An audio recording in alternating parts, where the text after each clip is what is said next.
Bonjour, eh bien c'est la canicule paraît-il partout, c'est pourquoi je vous fais cette petite chronique en extérieur puisque je suis en vacances et j'avais très envie de vous parler d'une lecture que je viens de terminer qui est la quadralogie de l'amie prodigieuse d'Elena Ferrante. 4 romans, j'en ai que 2 ici, que j'ai mis longtemps à lire puisque le premier roman a été publié en 2011 et les autres sont sortis chaque année suivante. Et pourquoi j'ai mis du temps à le lire? Parce que c'est un roman que j'ai considéré comme populaire, entre guillemets. D'habitude, l'été, je lis plutôt des classiques. J'avais prévu Dostoïevski cet été, et là, c'est foutu. Et je me méfie des romans un peu trop populaires, puisque personnellement, j'ai horreur de... je vais citer des noms. Virginie Grimaldi, Guillaume Musso, et pour les polars, Maxime Chatham ou Franck Thiès, qui pour moi sont de la daube. Je trouve l'écriture affreuse. Vous pouvez commenter si vous trouvez ça génial, on peut en discuter. Tous les goûts sont dans la nature. Donc Elena Ferrante est le pseudonyme d'une personne dont on ne connaît pas la véritable identité, aucune interview, aucune apparition télé, tellement que des recherches ont été faites pour essayer de trouver de qui il s'agissait. Il y a des soupçons qui sont portés sur une romancière italienne et peut-être son mari. Ils pensent que ça aurait peut-être été écrit à 4 mains et même des analyses scientifiques ont été faites pour étudier l'écriture, ça y correspondait. Mais à la limite, on s'en fout. Même si, pour l'anecdote, Elena Ferrante a été classée parmi les 25 personnes les plus influentes au monde par le Time du XXIe siècle, alors qu'au final, elle n'existe pas vraiment. Enfin, oui et non. Les romans ont été traduits en 42 langues et à l'heure actuelle, ils ont été vendus environ à hauteur de 10 millions d'exemplaires. Donc vraiment gros succès populaire. Il peut toucher tout le monde. Bon, même si je pense que c'est plutôt un public féminin qui le lit. Et il a été adapté en série pour HBO et Canal+ en France. Alors moi perso, je n'ai pas encore vu la série puisque déjà je viens de finir les romans et puis c'est vrai qu'on se méfie toujours des adaptations télé, ciné. La 4e saison vient juste de sortir, donc voilà, si j'ai l'occasion, je m'y pencherai dessus, mais j'ai pris énormément de plaisir à lire les romans, donc je ne peux pas gâcher mon plaisir avec une adaptation qui serait nulle. Si vous l'avez vu, n'hésitez pas à me le dire. Donc, tu veux mon avis sur l'amie prodigieuse? De quoi ça parle?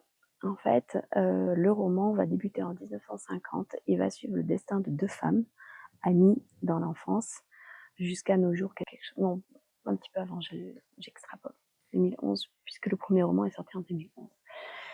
Donc, il y a l'histoire d'amitié, plus ou moins toxique, à voir. Donc c'est vraiment, ça peut faire partie d'une étude psychologique du rapport humain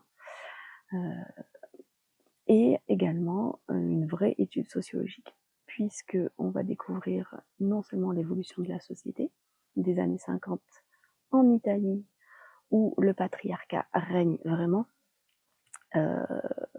dans un quartier de Naples. Naples est un personnage à part entière du roman, un quartier très populaire, très pauvre de Naples, donc où se lit des amitiés, des histoires d'amour, voilà. Le quartier aussi est vraiment très important dans l'histoire, puisque l'une des 2 héroïnes ne va pas quitter le quartier et l'autre va en partir et va s'émanciper.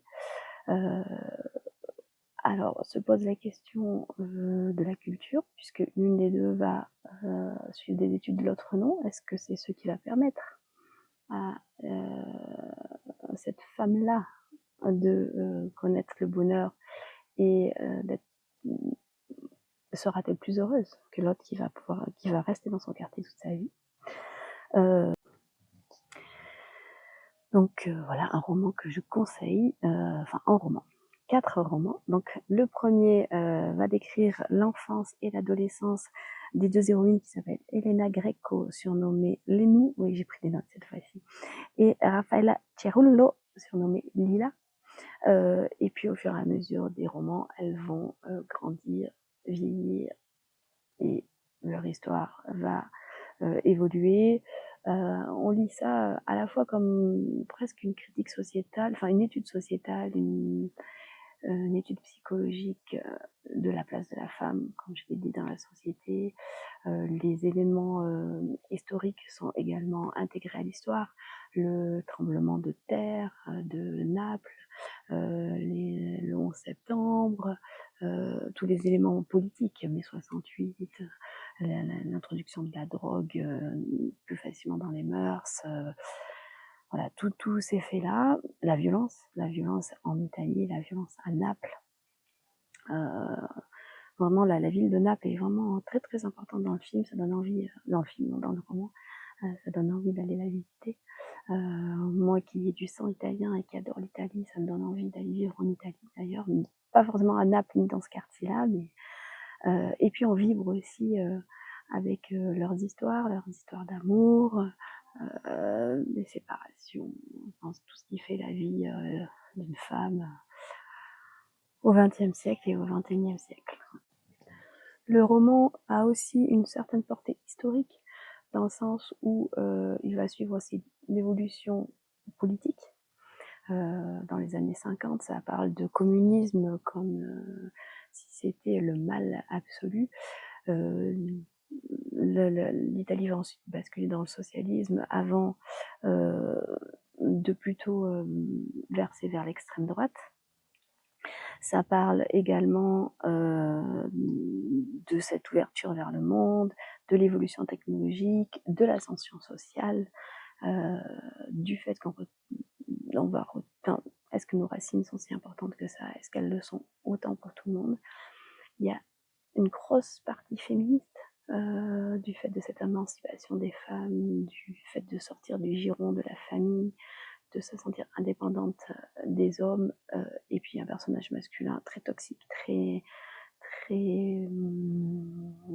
nocif, très manipulateur dans l'histoire, un gros connard qu'on va toutes détester, je pense. L'Amie prodigieuse numéro 1 a été élu plus beau roman du 21e siècle par le New York Times.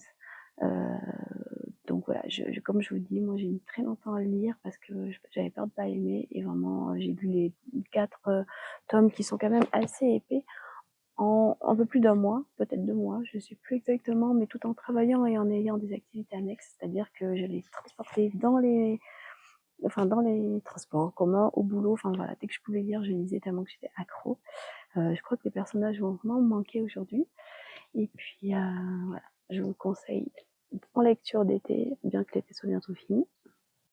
Et j'ai envie de terminer en lisant un extrait du roman. Alors pour ça, il va me falloir mes lunettes, qui démontrent ce qu'était le patriarcat dans les années 50, même si certaines sociétés et certaines femmes n'en sont malheureusement pas sorties. Voilà cet extrait.